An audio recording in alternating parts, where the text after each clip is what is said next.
It's a home away from home. Armored Gardens is opening their doors for downtown businesses working their way back from that devastating flooding. That is our top story this evening. Takeover Mondays has been allowing impacted restaurants and shops to do what they do best. They get to help the regular customers and people who want to give back by raising money for the recovery. Local 4's Sean Logging joins us live outside Armored Gardens with tonight's takeover activity. Sean? Yes, Jim, Tiffany, the doors just opened here as Front Street and their staff from the brewery and pub are getting to work. Speaking with one of the owners of Armored Gardens earlier today, he tells me that they're fortunate not to be impacted by the flooding that inundated buildings just down the blocks here. But he says, what he describes a tight-knit business community where he felt a need just to give them back.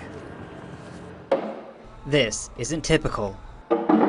On Mondays, there's usually no reason for Armored Garden owner Dan Bush to take down all the chairs. But right now, the preps are being made for a night of lending a hand to their neighbors for the 5th Monday in a row. It's just been so well attended, and just the energy has been really positive. People are really eager to get back. It won't be Armored Garden staff who pour the drinks at the bar or heat up the kitchen.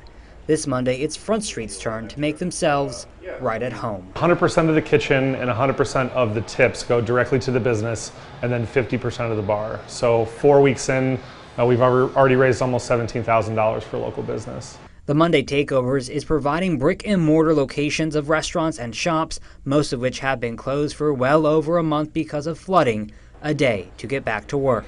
I think they all kind of miss each other, so it's been good to seeing them bartend and take over our kitchen. So while the supplies are delivered and the food is getting ready, for Dan, this opportunity is plating up good in a time of nasty cleanup.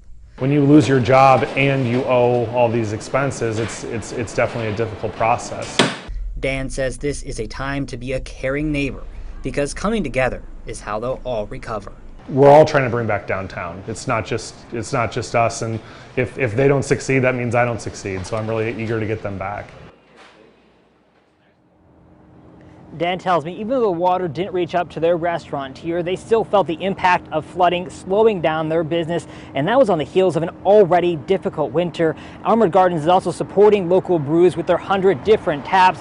Front Street, Great River, and Bootleg Hill, which were all impacted by the flooding, all have drinks flowing here. For now, live in Davenport, Sean Logging, Local 4 News.